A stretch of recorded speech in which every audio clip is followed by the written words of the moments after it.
Robert Kiyosaki put out a tweet this weekend that completely blew my mind. It was something that was so big that I would never have had it on my 2022 bingo card. We're going to talk about that in this video. My name is Drew Page. Welcome to the Drew Page channel. In this video, we're going to take a look at this tweet that Robert Kiyosaki put out on his Twitter account on October 14th, saying that he was no longer going to be recommending investments in real estate, which is one of the key features of an investment portfolio that he has been recommending for decades. If you find this video helpful, please subscribe to the channel, like the video, and hit the notification bell. Robert Kiyosaki's book, Rich Dad, Poor Dad, has been one of the most influential financial books of all time. In fact, it's one of the books that I read every single year. Every time at the beginning of the year, I pull out Rich Dad, Poor Dad and reread it to get motivated, to remind myself of why I invest in real estate, why I invest in assets, why I invest in things that produce cash flow as opposed to things that send money out to just throw away. And one of the key features that he has credited with his investments is real estate.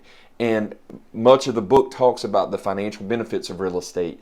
And Rich Dad, Poor Dad is seen by many as one of the premier real estate books. Now, frankly, Rich Dad, Poor Dad is a financial education book. It is not a real estate book, but it does teach the principles of how real estate leads to cash flow producing assets, and that's what you should be investing in.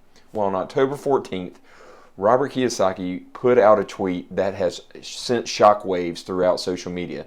Here's what he said: "Why I no longer recommend real estate. In my 2022 book, Capitalist Manifesto, I stated Marxists took over the U.S. in the 2020 election. Marxists will raise property taxes, impose rent controls, as rising interest rates decrease property values. I recommend gold, silver, Bitcoin." So let's go through this tweet a little bit. First of all, let's start at the end. He says that he recommends gold, silver, and Bitcoin. Those are things that he's been recommending for some time. Now, gold and silver, he's been recommending that ever since he started, basically as far back as when he was dealing with real estate. Now, the things about gold and silver is they're not cash flow producing assets, and they are subject to a speculative market. So, even if you have physical gold, physical silver, or if you invest in those types of stocks, they're not likely to produce any type of cash flowing asset. You simply have them and hope that eventually over time they increase in value. And the rate of return on gold and silver is historically pretty poor. Bitcoin has had its heydays. It certainly started off pretty low and then took off, particularly in 2020. And in 2021, we saw it get into the 60,000s for a Bitcoin. And of course, now it's kind of leveled off to about between 18 to 20,000 as of the time of this video. But Bitcoin is something that he has also recommended. But this shift in recommending against real estate is brand new. So let's kind of parse this and see why he is flip-flopping on real estate. He references his book, The Capitalist Manifesto, which, in all honesty, I have not read, and I'm probably not likely to read, because if this is the kind of information that it's putting out, I'm not going to be very interested in it. But he says that these Marxists who have taken over America, essentially, are going to do certain things. First thing he says is going to increase property taxes. So he's saying if you own a real estate property, that it's going to lead to an increase in property taxes. Now, that may be true, but think about this, on a long-term perspective.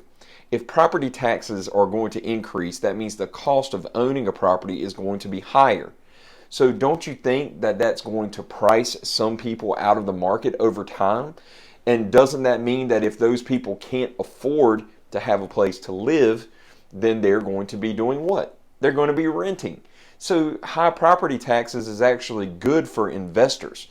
So the argument against having real estate just doesn't really make sense, even in just that aspect of it. The next thing that he says is the imposition of rent controls. Now, California, I believe, has already started on this. I don't live there, so I'm just listening to different YouTube videos and checking the news.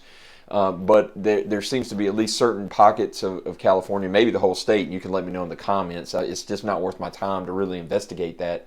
But rent controls is a real possibility. I mean, that could possibly happen. But at the end of the day, think about what rent controls will do. It's not going to be less than your mortgage, and it's likely going to be some level where you're still going to make a profit. So if you're getting the principal pay down and you're making some cash flow, it's still going to be better than gold and silver over time. That doesn't make any sense. Now, could Bitcoin go to the moon? Of course it could. But is that still going to be a stable, reliable investment like real estate has been over the years? I don't think so. That reason does not justify completely going against real estate. That makes no sense to me either. Yes, rent controls are not great.